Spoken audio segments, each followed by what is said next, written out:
Ladies and gentlemen, welcome back to the Indie Zone podcast. My name is Kathy. We are continuing on with our discussion of the Affidavit of Probable Cause in the Idaho versus Kohberger case, beginning with the last few words at page 10, going into 11.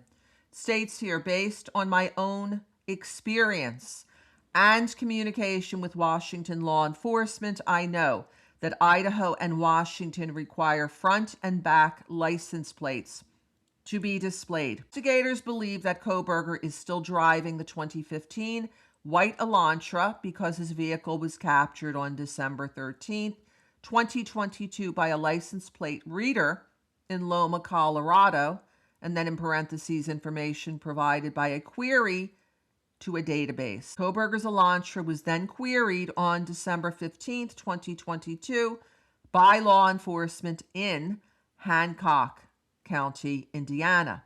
On December 16, 2022, at approximately 2:26 p.m., surveillance video showed Kohberger's Elantra in Albrightsville, Pennsylvania. Sole occupant of the vehicle was a white male whose description was consistent with Kohberger. Kohberger has family in Albrightsville, Pennsylvania, and then in parentheses, learned through a TLO search and locate tool database query, end of parentheses. Next paragraph.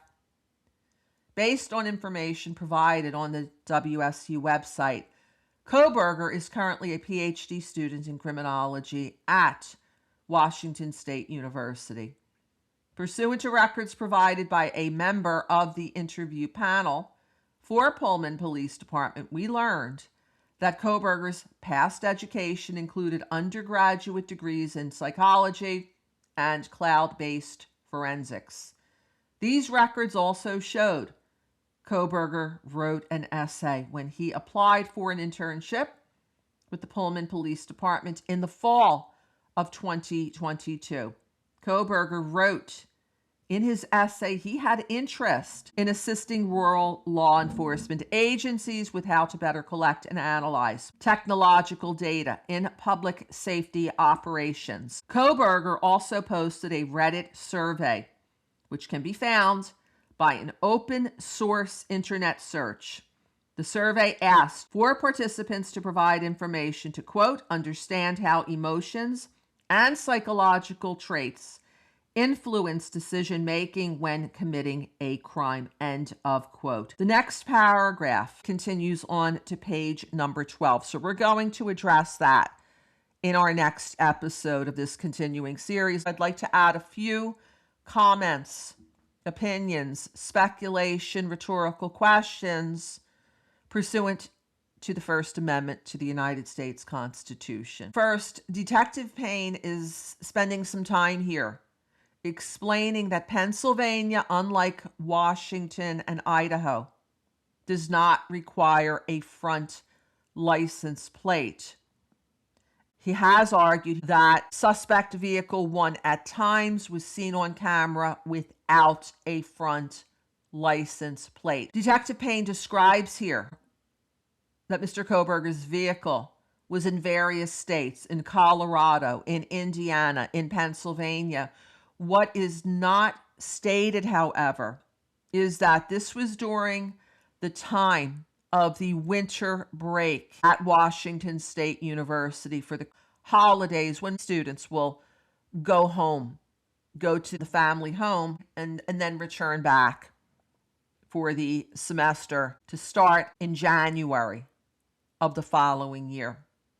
Additionally, it's noted here that there was a stop in Indiana. There were 2 stops that December 15th, 2022.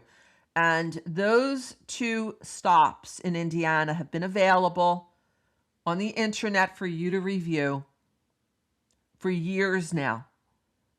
And you can, if you have not already, plug in any search engine of your choice, details regarding these stops in Indiana, and they should be able to pull up the body cam footage of the law enforcement officials walking from behind Mr. Kohberger's car, going to the side and speaking with him through an open window. The PCA also, for the first time, discusses the fact that Mr. Kohberger was in Pennsylvania, effective approximately mid-December 2022. On December 30th of 2022, Mr. Kohberger would be arrested in his family's home following the issuance of the warrant for his arrest based on this probable cause affidavit.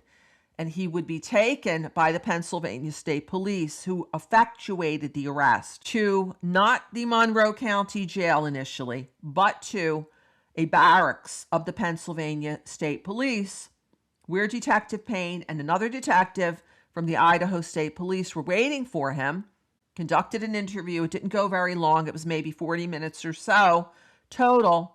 But one of the first things that Mr. Kohberger stated, according to Detective Payne, from his written report of that interview, was Mr. Kohberger looked at Detective Payne and stated words to the effect of, "You look familiar," and then went on to describe words to the effect that he had been conducting work on behalf of law enforcement while a student at Washington State University.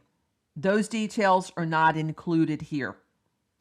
Nor is the fact that the interview of Mr. Kohberger was recorded in two forms. First, the Idaho State Police detective who was in the room with Detective Payne interviewing Mr. Kohberger recorded this interview. There was also a recording from whatever recorder was in the room at the Pennsylvania State Barracks, visually and voice is what we understand. Neither of those two have been released to the public as of yet.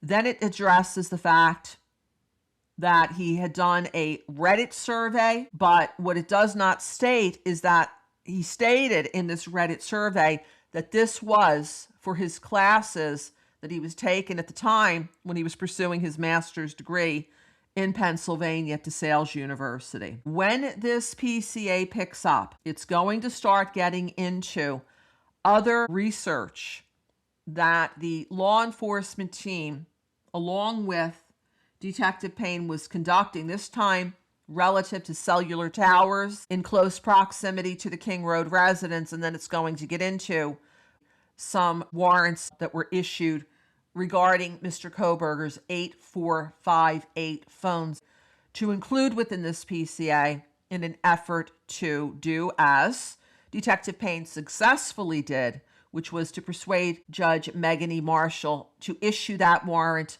that led to Mr. Kohberger's arrest in Pennsylvania on the 30th of December 2022. This will now conclude this episode of the Indie Zone podcast. Thank you for joining us here today.